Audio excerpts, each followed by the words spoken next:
வணக்கம் நண்பா. Welcome back to வர்ணங்களாயிரம். மீண்டும் ஒரு வர்ணங்களாயிரம் நிகழ்ச்சியில உங்களெல்லாம் சந்திக்கிறதுல ரொம்ப ரொம்ப சந்தோஷம். நான் தான் உங்கள் சல்லு. சரி, ஓகே.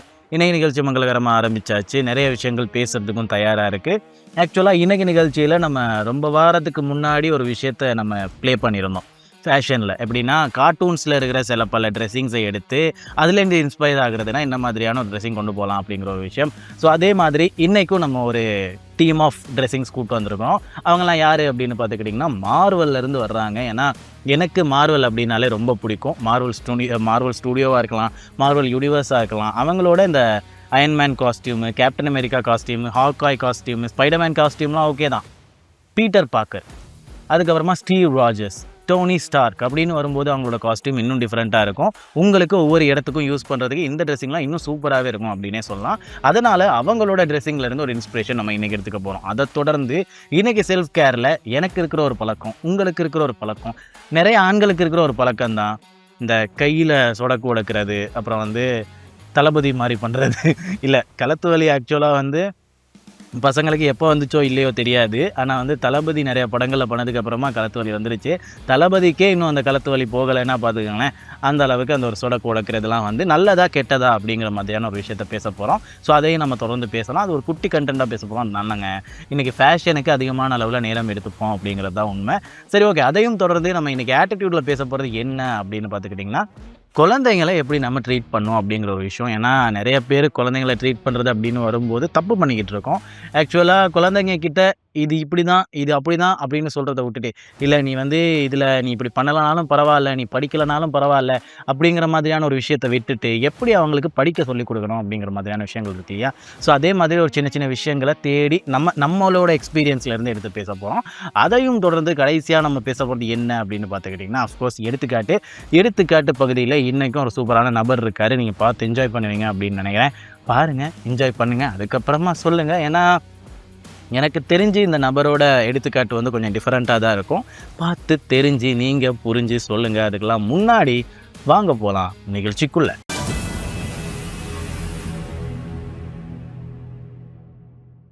ஓகே சோல்ஜர்ஸ், ஸோ நம்ம இன்னைக்கு நிகழ்ச்சியை நம்ம ஆரம்பித்தாச்சு. சரி, ஓகே. வர்ணங்களாயிரம் அப்படின்ட்டு எஸ்டிஆர் ஆத்மானோட ஒரு இன்ட்ரோவோட ஆரம்பித்தாச்சு.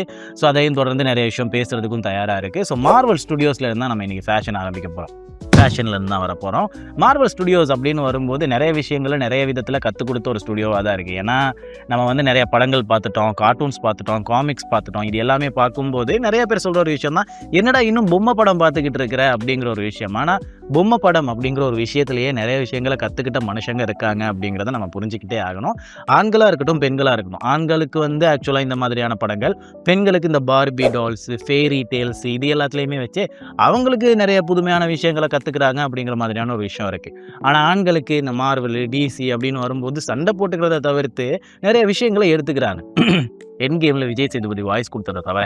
சரி, ஓகே. அந்த மாதிரி நிறைய விஷயங்கள் இருக்குது இல்லையா? ஸோ அதை தொடர்ந்து நம்ம இன்னைக்கு பார்க்க போகிறது ஃபேஷன் மட்டும்தான். அவங்களோட துணிமணிலாம் எப்படி இருந்தது அப்படிங்கிற ஒரு விஷயம்.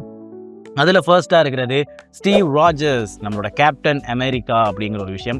கேப்டன் அமெரிக்கா அப்படிங்கிற ஒரு நபர், ஆக்சுவலாக கேப்டன் அமெரிக்கா அப்படின்னு வரும்போது அவரோட யங்ஸ்டர் காலம், அவரோட அந்த ஒரு இளமை காலம் எங்கே கடந்திருக்கும் அப்படின்னு பார்த்துக்கிட்டிங்கன்னா 1980களில்.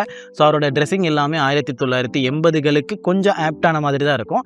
ஆனால் அவர் 1980களில் தூங்கினவர் 2020களில் எந்திரிக்கிறார், 2010களில் எந்திரிக்கிறார் அப்படின்னு வச்சுக்கோங்களேன். 2010களில் எந்திரிக்கும் போது அந்த ஃபேஷன் ரொம்ப டிஃப்ரெண்ட்டாக இருக்கும். அதுலேயுமே இவர் ரொம்ப ப்ரொஃபஷனலான ஆள். இவர் ஒரு ஆர்மி மேன். அப்படி இருக்கும்போது அதுக்கேற்ற மாதிரியான ட்ரெஸ்ஸிங்கும் உடுத்தணும் அப்படிங்கிறது தான் உண்மை. ஸோ அதுக்கெல்லாம் முன்னாடி இவரோட ட்ரெஸ்ஸிங்கை வச்சு இவரோட கேரக்டரைசேஷனை எப்படி பில்ட் பண்ணுறாங்க அப்படிங்கிற ஒரு விஷயத்தையும் நம்ம புரிஞ்சுக்கணும். கேப்டன் அமெரிக்கா அப்படின்னு வரும்போது உங்களோட சக்தி எல்லாமே ஒரு குப்பியிலிருந்து வந்தது ராஜர்ஸ் அப்படின்னு சொல்லுவாங்க இல்லையா? ஸோ அந்த ஒரு குப்பி எடுக்கிறதுக்கு முன்னாடி அவர் ரொம்ப ஒல்லியாக, ரொம்பவுமே சோர்ந்து போன மாதிரி ஒரு கேரக்டராக காட்டியிருப்பாங்க. அப்படி இருக்கும்போது அவரோட அந்த ஒரு ஒல்லியாக இருக்கிற அந்த ஒரு கேரக்டரை காட்டுறதுக்காகவே இவருக்கு பேகியான துணிமணி போட்டிருப்பாங்க. ஏன் ஒல்லியாக இருக்கிறவங்களுக்கு ட்ரெஸ்ஸே இல்லையா அப்படிங்கிற மாதிரி ஃபீல் ஆகிருக்கும். ஸோ பேகியான துணிமணி தான் போட்டிருப்பாங்க. அவரோட சைஸுக்கு ரொம்ப ரொம்பவுமே பெரிய சைஸான துணிமணியை போட்டிருப்பாங்க.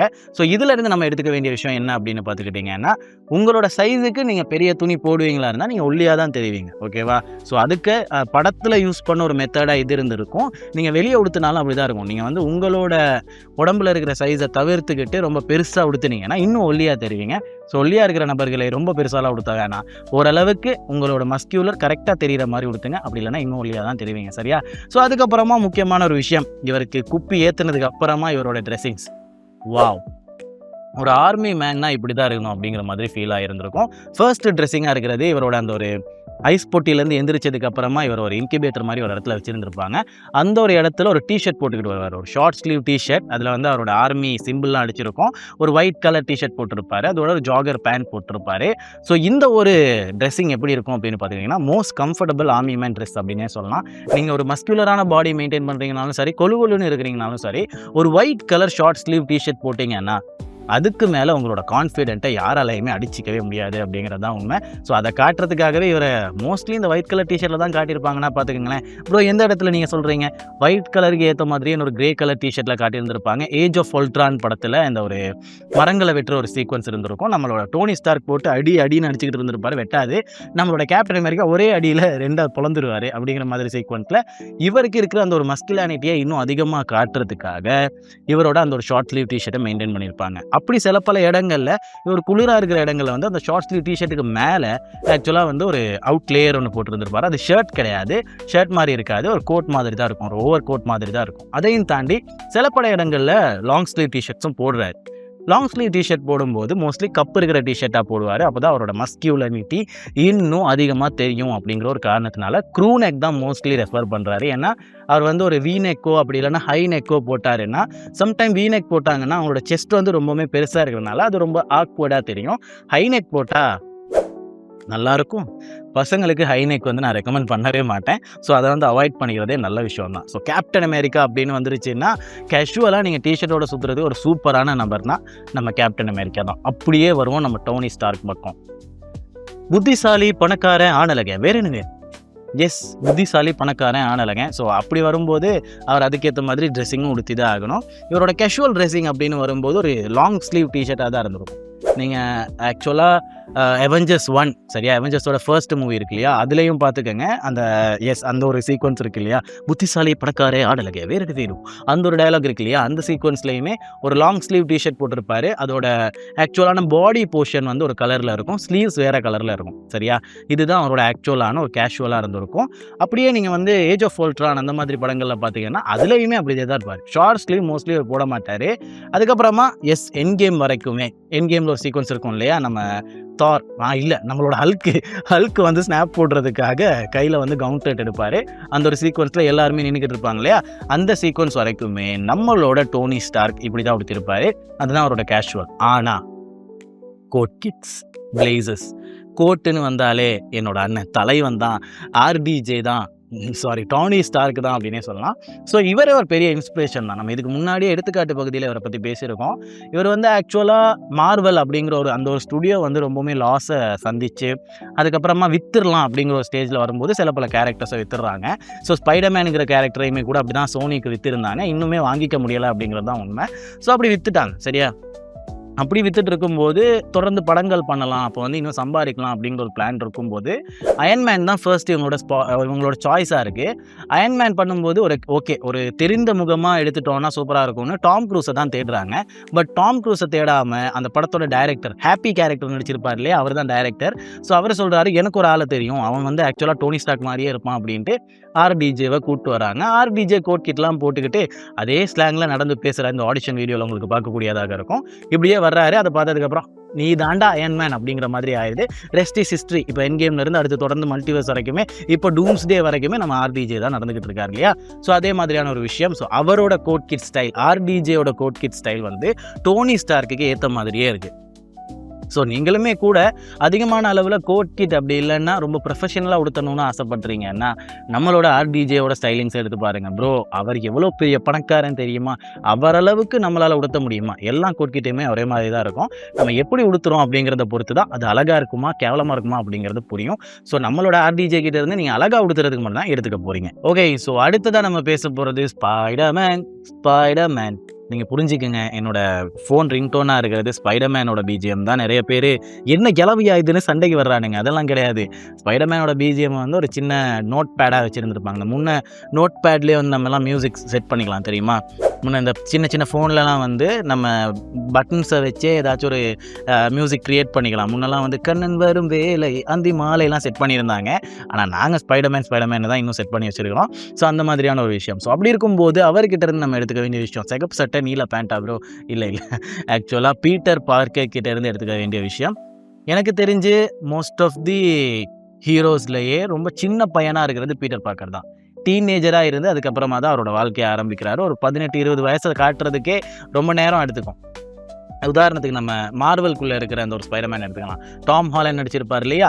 அவர் வந்து ஃபர்ஸ்ட்டு ஒரு ஹை ஸ்கூலில் படிச்சுக்கிட்டு இருப்பார். ஒரு 16 வயசு தான் இருந்திருக்கும். அப்போ டோனி ஸ்டார்க் வந்து இவருக்கு எந்த ஒரு ரெஸ்பான்சிபிலிட்டிஸும் கொடுக்குறதுக்கு தயாராகவே இருக்க மாட்டார். ஸோ அப்போ வந்து அவர் ஏதோ பண்ணி அடித்து பிடிச்சி வந்துக்கிட்டு இருப்பார் இல்லையா? ஸோ அவரோட ட்ரெஸ்ஸிங்லாம் எப்படி இருக்கும் அப்படின்னு பார்த்துக்கிட்டிங்கன்னா மோஸ்ட்லி ஹூடிஸாக இருக்கும். ஏன்னா அவரோட அந்த ஒரு சின்ன பிள்ளைத்தனத்தை காட்டுறதுக்காக ஹூடிஸ் பிளான் பண்ணியிருப்பாங்க. ஏன்னா டாம் ஹாலண்ட்னு சொல்கிறவர் வந்து அப்போ ஹை ஸ்கூலில் நடிக்கிற மாதிரி காட்டியிருந்தாலும் அவர் ஒரு பெரிய மனுஷன் தான். கிட்டத்தட்ட ஒரு 25 வயசுக்குள்ளே இருக்கிற ஒரு நபர் தான் அப்போவே. ஸோ அப்படி இருக்கும்போது அவரை சின்ன பையனாக காட்டணும்னா என்ன பண்ணுறது? அதுக்கேற்ற மாதிரி ட்ரெஸ்ஸிங் உடுத்தணும். அதுக்காக ஹூடிஸ் ட்ரை பண்ணியிருப்பாங்க. அப்படி இல்லைன்னா அவரோட உள்ளே போடுற டிஷர்ட்டுமே கூட லாங் ஸ்லீவாக இருக்கும். கொஞ்சம் பெரிய மெட்டீரியலாக இருக்கும். ஒரு திக்கான மெட்டீரியலாக இருக்கும். அதையும் தாண்டி மேலே போடுற அந்த ஓவர்லே ஹூடி இருக்கும். சரியா? ஆக்சுவலாக வந்து ஒரு ஓவர் கோட் மாதிரி தான். அதுலேயுமே ஹூடி கேப்லாம் இருக்கும். அதையுமே கூட பெருசாக ஹேண்டில் பண்ணியிருப்பாங்க. ஸோ பார்க்க ரொம்பவுமே சூப்பராக இருக்கும் அப்படின்னே சொல்லலாம்.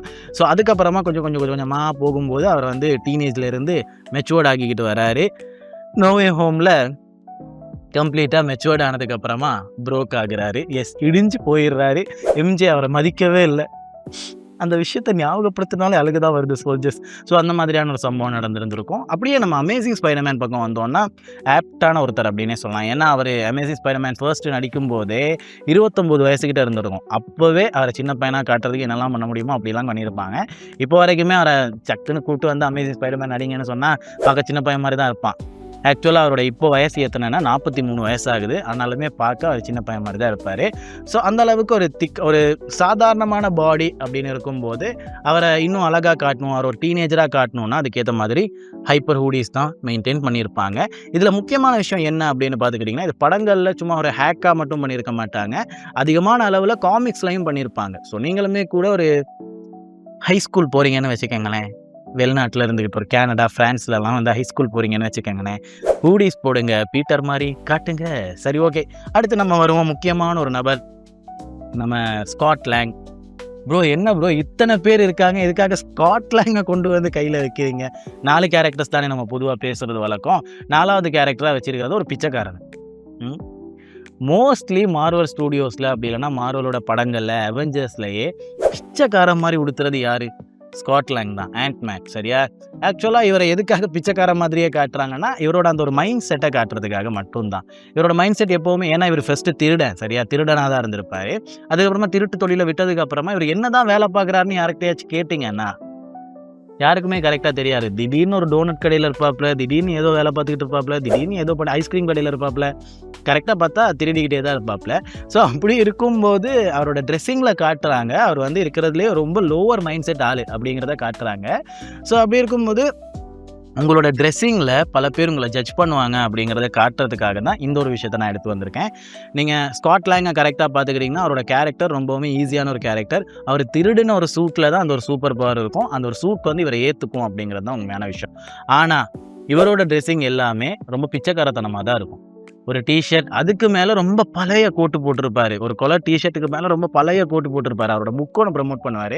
அதுலேயுமே ரொம்ப பிச்சைக்காரத்தனமாக தான் இருப்பார். அப்படி இல்லைன்னா அந்த ஒரு கலர் டிஷர்ட்டோடய மோஸ்ட்லி சுற்றிக்கிட்டு இருப்பார். அப்படியும் இல்லைன்னா அந்த ஒரு கலர் டிஷர்ட்டுக்கு மேலே இந்த குளிருக்கெல்லாம் போடுவாங்க தெரியுமா, பட்டன்ஸும் இருக்காது, ஒன்றுமே இருக்காது, சும்மா ஒரு துணிமணி மாதிரி போட்டுக்கிட்டு இருப்பாங்க. ஒரு துணி மாதிரி தான் இருக்கும், அதை அப்படியே மேலே போட்டு சுற்றிக்கிட்டு இருப்பார். இது எல்லாமே பார்க்கும்போது ஒரு பிச்சைக்காரத்தனமாக இருக்கும் இல்லையா? ஸோ எஸ், அவரோட கேரக்டரை போர்ட்ரே பண்ணுறதுக்காக மார்வல் யூஸ் பண்ணிக்கிட்ட ஒரு முக்கியமான விஷயம் தான் அந்த ஒரு பிச்சைக்காரத்தனமான ட்ரெஸ் கோட். ஸோ நீங்களுமே கூட புரிஞ்சுக்கங்க, நீங்கள் அழகாக உடுத்தினாதான் உங்களை பார்க்குறதுக்கு டோனி ஸ்டார்க் மாதிரி தெரியும். ஓகேவா? நீங்கள் ப்ரொஃபஷனலாக உடுத்தினாதான் உங்களை பார்க்குறதுக்கு ஸ்டீவ் ராஜர்ஸ் மாதிரி தெரியும். ஓகேவா?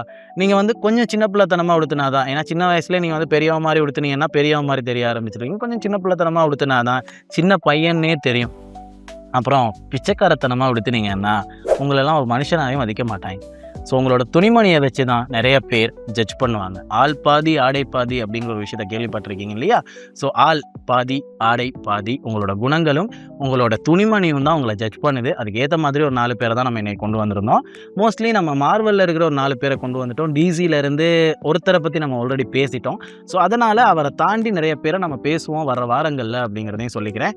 இன்னொரு முக்கியமான ஒரு விஷயமும் நடக்கும் கூடிய சீக்கிரம் வர்ணங்கள் ஆயிரம் நிகழ்ச்சியில் அப்படிங்கிற ஒரு நம்பிக்கை எனக்கு இருக்குது. தொடர்ந்து நீங்கள் பாருங்கள், பார்த்து என்ஜாய் பண்ணுங்கள் அப்படிங்கிறத சொல்லிட்டு வாங்க போகலாம் இன்னைக்கான சுயாக்கரை பகுதிக்குள்ளே. ஓகே சோல்ஜர்ஸ், நான் எனக்கு தெரிஞ்சு ஆடைகள் பகுதிக்கு இவ்வளோ நேரம் கடந்து போனது ஃபர்ஸ்ட் டைம் நினைக்கிறேன். சரி ஓகே, பரவாயில்ல, அப்படி தான் ஜாலியாக இருக்கணும். சரி ஓகேங்க, இன்றைக்கி நம்ம பேச போகிற அந்த ஒரு சுய அக்கறை பகுதி என்ன அப்படின்னு பார்த்துக்கிட்டிங்கன்னா, காலையில் எந்திரிச்சதும் ஃபோன் பார்க்குறோமோ இல்லையோ, பல்லு விளக்குறோமோ இல்லையோ, டீ குடிக்கிறோமோ இல்லையோ, எந்திரிச்சதுமே இங்கே பிடிச்சிருக்கோம், அங்கே பிடிச்சிருக்கோம், அங்கங்கேன்னு பிடிச்சிருக்கோம். சரியா? எனக்கு தெரிஞ்சு என்னோட அண்ணா ஒருத்தர் இருக்கார், அவருக்கு வந்து வாய் பக்கம்லாம் பிடிச்சிக்கும். வாய் ஆன்னு திறந்தாதான் அங்கே டக்குன்னு ஒரு சவுண்டு வரும். அதுக்கப்புறம் தான் அவர் ரிலாக்ஸ்லாம் ஆவார். எனக்கு மோஸ்ட்லி நெக் பெயின் மாதிரி இருக்கும். நெக் பெயின் கிடையாது, ஆக்சுவலாக நெக்கில் வந்து அந்த ஒரு பிளாக் இருந்துக்கிட்டே இருக்கும். காலையில் எந்திரிச்சதுமே கண்டிப்பாக இருக்கும். அப்புறம் ஷோல்டரில் ஒரு பிளாக் இருக்கும்.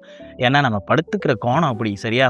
நம்ம வந்து ஒரு பெயின் வருது அப்படி இல்லைன்னா ஒரு பிளாக் வருது அப்படின்னா நம்ம எதையுமே ப்ளேம் பண்ண முடியாது. தூக்கணும், பொருள் தூக்கணும், சரி ஓகே, பொருள் தூக்கும்போது நீங்கள் ப்ராப்பராக தூக்கலைன்னா முதுகு வலிக்கும், அவ்வளோதான். சரி ஓகே, அப்படியும் இல்லைன்னா ஒரு பொருளை தாங்கிக்கிட்டு இருந்தோம் ரொம்ப நேரமாக, பொருள் தாங்கிக்கிட்டு இருக்கீங்கன்னா அதுக்கப்புறமா கொஞ்சம் ரிலாக்ஸ் பண்ணிங்கனாலே அது ஓகே தான்.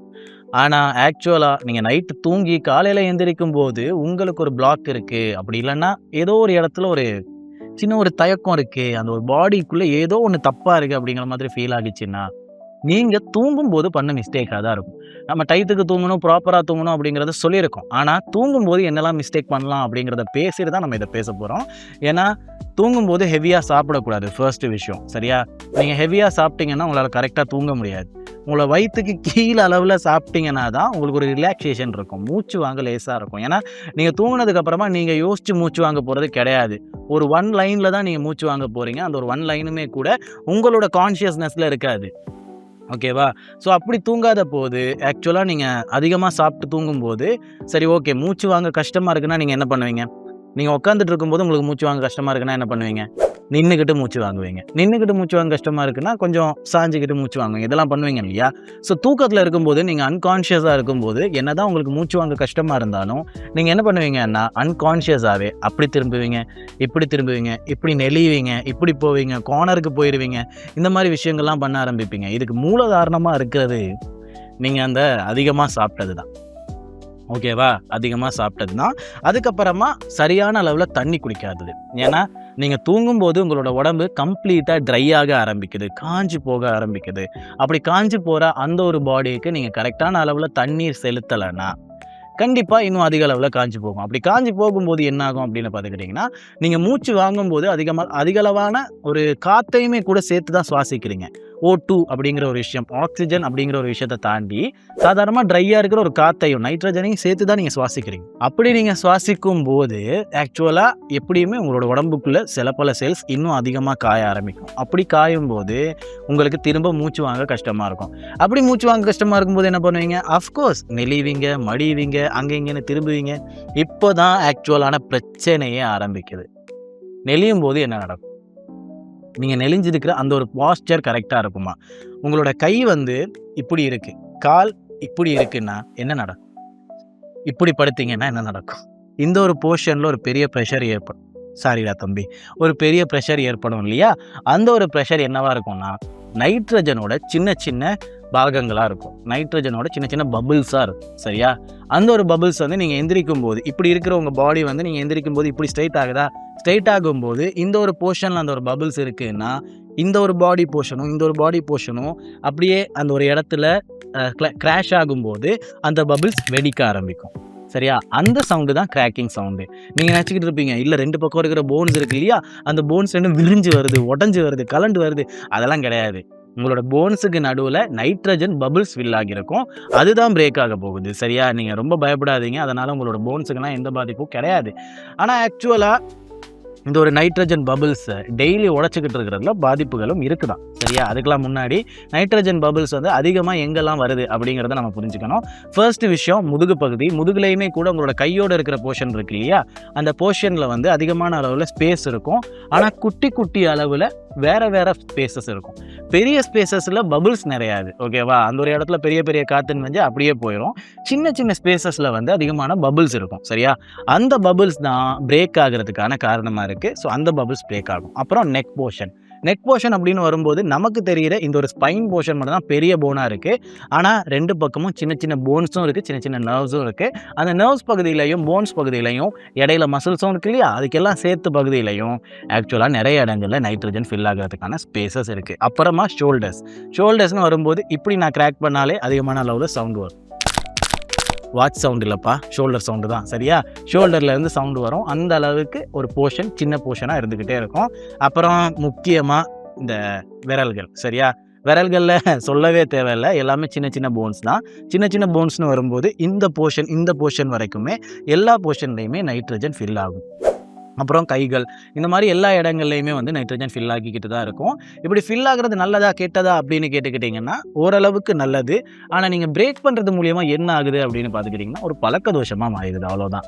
அப்படி பழக்க தோஷமாக மாறும்போது நீங்கள் ஒரு விஷயம் பண்ணிக்கிட்டு இருக்கும் போதும் உடச்சிடலாம் அப்படிங்கிற மாதிரி தான் தோணும். அதனால் மட்டும்தான் அது ஒரு சைக்கலாஜிக்கலாக ஒரு பிரச்சனையே தவிர மற்றபடி உங்களோட உடம்புக்கு எந்த விதத்துலையுமே பாதிப்பு இருக்காது. அந்த நைட்ரஜன்ஸ் வந்து ஃபில் ஆகுதா, பிரேக் பண்ணுறீங்களா, முடிஞ்சு. ஆனால் டெய்லி நீங்கள் பண்ணிக்கிட்டு இருக்கும்போது அது ஒரு பழக்க தோஷமாக மாறுது. ஒரு மனுஷன் 40 நாளைக்கு மேலே ஒரு விஷயத்தை ரிப்பீட்டடாக பண்ணுவான்னா அது பழக்க தோஷம் தான். ஸோ அது பழக்க தோஷமாக மாறிடுச்சுன்னா உங்களுக்கு ஒரு கட்டத்துக்கு மேலே அது ஆக்வர்டாக மாறிடும். அப்படிங்கிற ஒரு காரணத்தினால தான் அதை அவாய்ட் பண்ணிக்கோங்க அப்படின்னு சொல்கிறாங்க. ஸோ அதை அவாய்ட் பண்ணிக்கோங்க.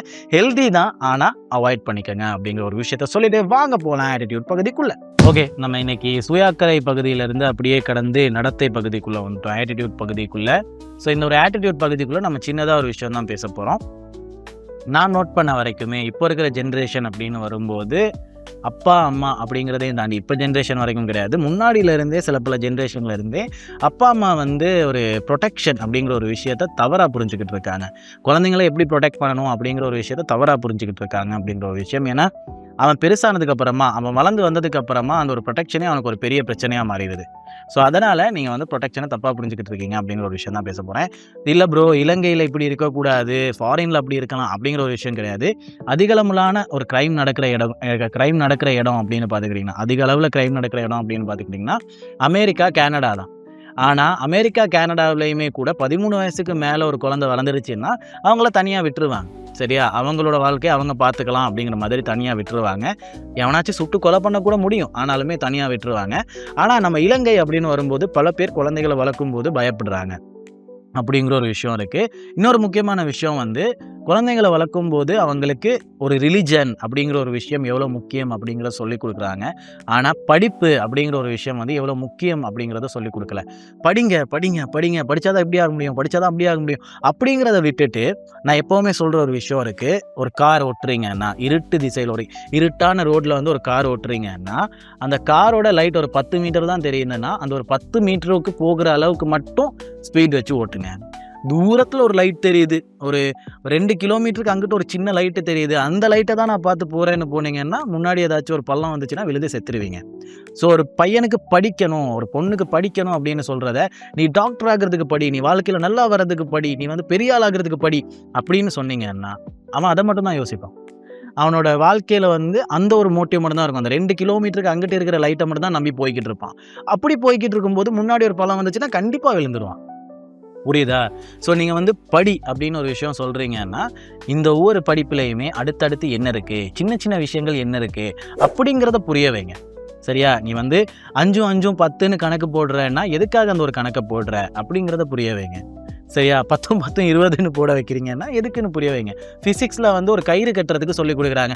எதுக்கு ப்ரோ கயிறு கட்டுறதெல்லாம் புக்கில் சொல்லிக் கொடுக்குறீங்க அப்படிங்கிற மாதிரி ஒரு மோட்டிவ் வந்துடக்கூடாது. ஏன்னா நான் டாக்டர் படிக்கிறதுக்காக தான் ஃபிசிக்ஸ் படிக்கிறேன், அதில் எதுக்கு கயிறு கட்டுறதுக்கெல்லாம் சொல்லிக் கொடுக்குறாங்க அப்படிங்கிற மாதிரியான ஒரு எண்ணம் ஒரு பையனுக்கு வந்துச்சுன்னா அவன் அந்த ஒரு இடத்துல ஸ்டக் ஆயிடுவான், நின்றுவான். அதுதான் நடக்கும். சரியா? நீங்க வந்து டாக்டர், டாக்டர், டாக்டர் அப்படி இல்லன்னா ஃபியூச்சர்ல பணக்காரன், பணக்காரன், பணக்காரன்னா, இந்த புக்ல இருக்கிற எதுவுமே பணக்காரன் ஆகுறதுக்காக சொல்லிக் குடுக்குறது கிடையாது. நாளார்ந்த வாழ்க்கையில அடுத்த கட்டம் என்ன பண்ணலாம் அப்படிங்கிறத தான் சொல்லிக் குடுக்க போகுது. சரியா?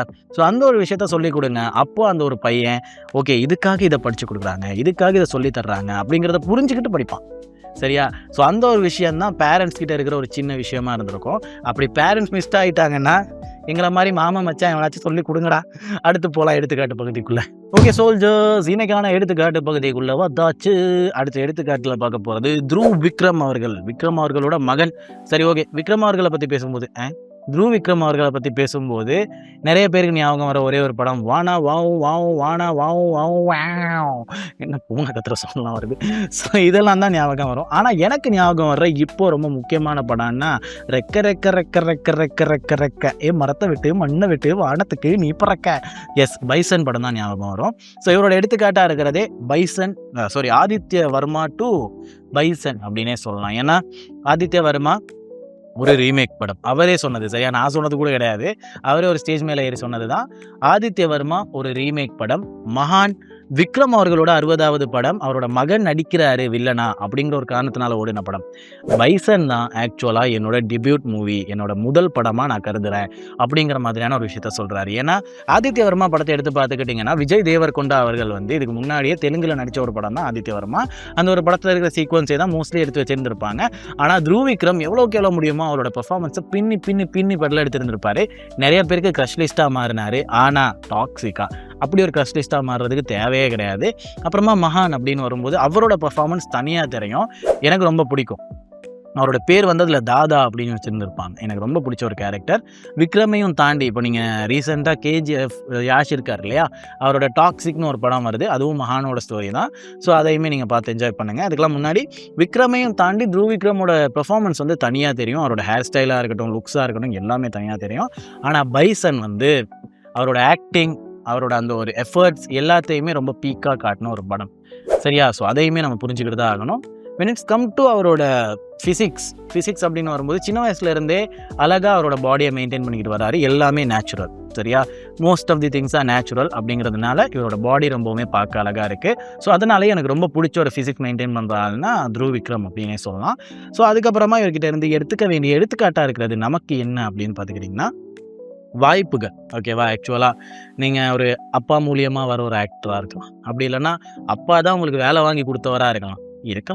அப்படியும் இல்லைன்னா சரி ஓகே, அப்பாவே என் கூட இருந்ததே கிடையாது, எனக்கு தேவையான நேரத்தில் அப்பாலாம் பக்கத்தில் இருந்ததே கிடையாது அப்படிங்கிற மாதிரியான ஒரு சுச்சுவேஷனில் இருந்தவனா இருக்கலாம். யாராக வேணா இருக்கலாம். நீங்கள் உங்களோட தனித்திறமையை காட்டிக்கிட்டு போகும்போது ஒரு நாள் உங்களுக்கான பாதை திறக்கப்படும். சரியா? ஆதித்ய வர்மா ஒரு ரீமேக் மூவியாக இருக்கலாம். ஆனால் த்ருவ் விக்ரமோட அந்த ஒரு பெர்ஃபார்மன்ஸ் தான் ஆதித்ய வர்மா அப்படிங்கிற ஒரு பேரை கொண்டு வந்து சேர்த்துச்சு. என்னதான் மகானில் விக்ரமோட படமாக இருந்தாலும் தாதா அப்படிங்கிற ஒரு பேர் மனசுலேயே நின்றுச்சு. ஏன்னா காந்தி மகான் அவருக்கு பேர் வச்சுமே கூட தாதாங்கிற பேர் மனசுலேயே நின்றுச்சு. அதுக்கப்புறமா பைசன் படத்தில் வந்து கிட்டத்தட்ட 60க்கும் மேலே அவருக்கு ஃப்ராக்சர்ஸ். சரியா? கை, விரல், முதுகு, காது எல்லாமே ஃப்ராக்சர் ஆகிருக்கு. அப்படி இருந்துமே கூட அவரோட பெர்ஃபார்மன்ஸ் வந்து பேசிச்சு. சரி ஓகே, ஃப்ராக்சருக்காக படத்தை பார்க்கக்கூடாது இல்லையா? ஆக்சுவலாக அவரோட பெர்ஃபார்மன்ஸ் வந்து பீக்காக இருந்திருக்கும். ஒரு இடத்துல ரொம்ப எமோஷனலாக பேசியிருப்பார். அது ரொம்பவுமே கனெக்டடாக இருக்கும். அந்த அளவுக்கு ஒரு பெர்ஃபார்மன்ஸ் இருக்கும். ஸோ நீங்கள் எந்த ஒரு விதத்தில் வந்தாலும் சரி, எந்த ஒரு விதத்தில் கடந்து போனாலும் சரி, உங்களோட எஃபர்ட்ஸ், உங்களோட வேலை வந்து கரெக்டாக இருக்கும்னா கண்டிப்பாக உங்களுக்கான பாதை திறக்கப்படும் அப்படிங்கிற ஒரு விஷயத்த சொல்லிட்டு நம்ம இன்னைக்கு நிகழ்ச்சியை முடிச்சுக்க போகிறோம். ஓகே சோல்ஜர்ஸ், அதிகமாக பேசியாச்சு, டைமிங் பத்தாது. அதனால் போயிட்டு வாங்க. டாட்டா.